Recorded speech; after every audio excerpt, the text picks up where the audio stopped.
Alright guys, I'm gonna keep this one really simple.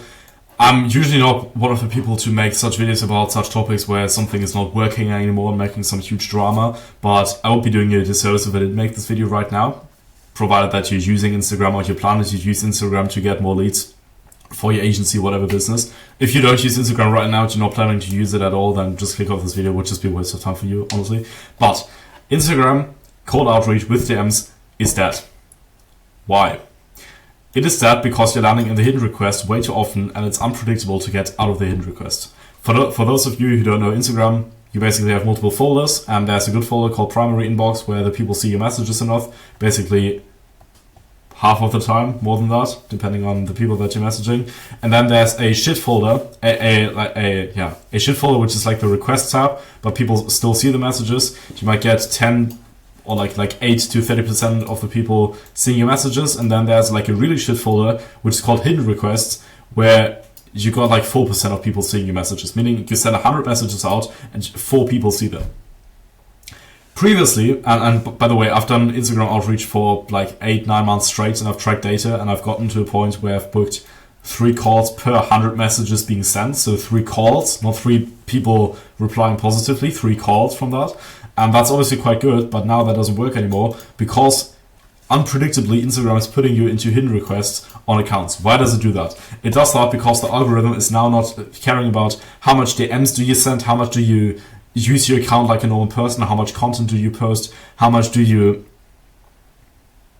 like watch reels and engage with content of other people and all of that. Instagram basically only cares about, I mean, the other things do matter to some degree, right? But if you don't have this in check, then you're basically fucked.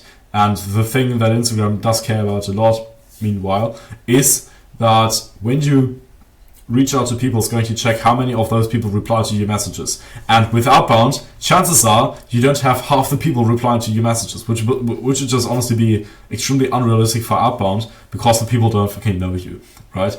And with outbound, it's more realistic that maybe 10 to 15% whatever of the people reply to your messages, which is actually really good, even on Instagram, right? And if that happens, and Instagram basically sees, okay, like not that many people reply to your messages, well, then let's just put them in hidden request folder because people don't seem to care that much. Even though outbound is still like booking loads of calls and still helping a lot of people change their lives. Like if people didn't reach out to me, then my life would be completely different, and honestly it would suck a lot. So outbound is helping people, but Instagram doesn't care about that because they think like, yeah, the people don't reply, and most prospects also don't care that much because they think you're a bad person for reaching out to them. You must not care about this if you want to do outreach, but anyways, that's the reason why you're landing in the hidden request. And as soon as you are in the hidden request folder, then it's basically impossible to get out of that because it's just a feedback loop where Instagram sees, okay, few people engage with your messages because you're in the hidden request folder, but because few people are engaging with your messages, let's just keep you in the hidden request folder. On some accounts, this is actually pretty good and it stays good. And basically, if you already have a huge personal brand, you're getting a lot of inbound leads, or you're in a situation right now where you're getting a lot of people replying to you on Instagram and still like 15 to 20% of the people see your messages, it's quite okay. So just keep running with that. But chances are it's either this case or you're just planning to do Instagram at some point in the future. And honestly, don't waste your time on Instagram because it's just going to, it's like, I've been trying everything in my power to get my rate up to this because provided that I'm at this rate, I'll be booking 3 calls per 100 messages being sent. And I've tried slowly ramping up the volume. I tried posting content, even though I honestly didn't focus that much on quality because I'm focusing on other parts of my business right now, including service delivery, obviously. But I've tried that. I've tried like engaging with other people's content, using it on each and every fucking account for like 50 minutes a day or something, and then you've got like 1 hour of work to do just to like scroll on Instagram and like people's stuff. And what else have I done? Slow ramp ups, having multiple accounts, which is also a headache to manage because suddenly you don't need to like upload 1 reel but like 5 or something.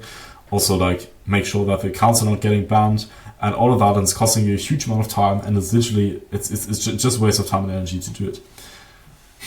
What do you do instead? Because I'm not going to be one of these people that's like, yeah, this doesn't work anymore, buy my stuff, whatever, like fucking Iman Ghazi or whatever. And I'm also not one of these people that just says, yeah, that doesn't work, I'm not going to tell you what to do instead. What you do instead basically all of the methods to get clients in a high-ticket business, which is basically agency, whatever. If you're a copywriter, you also have a high-ticket business, so shut the fuck up, you're still an agency. It's all the same. But yeah, either it's obviously done for you or it's like a coaching thing. But how do you get clients? You get clients through inbound, outbound, or ads. The thing with ads is obviously you need to pay money to do that, and chances are when you don't have a lot of money right now that you could be potentially losing on ads before you see proof of concept, or you already have a lot of other systems in place, then I wouldn't recommend ads. Otherwise, I obviously would. Inbound takes a lot of time to build, and you need to have a lot of, like, you need to be a person that knows what they're already talking about in order to get great success with inbound, because there are a lot of people right now trying inbound, and I'm probably not the perfect example for this because I'm obviously not putting that much effort into my content. I'm just trying to keep stuff simple, make videos on this, but that's really the thing with inbound. Like, it might take you 2-3 years until you get a huge return, appointment-wise and obviously sales-wise on your content, but if you're willing to put that in and just do that over and over again, which is basically what I'm doing right now, then it's worth it. And at some point, content is extremely high leverage, but it's taking a lot of time, and you don't want to have 3 years to wait until your business is getting the first clients. Even 1 year, you can do this a lot quicker, and that's why outbound is better. And then the question becomes, okay, what do I do of these things? Because outbound, you can do cold calling, you know, like, how do you contact a person? You can have their email address, their phone number, or some random social account. That's it, right? And if your niche is cold callable, so basically it's like home service industry, whatever, or like gyms or whatever your niche might be, where you can call them, then cold calling is going to be most effective. Why? Because it sucks and most people don't want to do it, but it actually gives you high conversion rates, and it's pretty straightforward, and it's going to teach you a lot for sales. And that's why cold calling is going to be the best. Now, if your niche is cold callable, but you're in some whatever situation where you're in a job right now, you're maybe at school, maybe you're at university, whatever, it's not going to be worth it because you don't have that much time in the day. If it's still the most effective thing and there's no real alternative, then obviously still do cold calling. But other than that, cold email, cold DM. Cold email is costing you a bit of money. The other two are basically free. And on these, like, if you do cold DM, just use a different platform. If you do cold email, it's just cold email, right? And like, basically, apart from Instagram, you still have a lot of other things that you can do, but don't waste your time on Instagram because, like I was saying, it can put you in hidden requests and it's not really predictable to get out of there. And I've been speaking to a lot of people that are professionally working full-time as setters, and they also don't know really what to do. And yeah, also people that literally have their main offers, like, we are coaching your client, like nobody that I'm aware of knows what exactly is going on there. And it just sucks to have something unpredictable where you don't even are guaranteed to get the same outcome for the same input. And you can't do that when suddenly you get like 20% of your replies that you've been receiving previously just because of some random algorithm. With cold calling, you're not relying on an algorithm, you're just having your phone number. And with cold email, it's also a lot simpler. Right, so that's it for this video. If you've got any questions, let me know. Otherwise, don't want to waste your time with this video, so bye.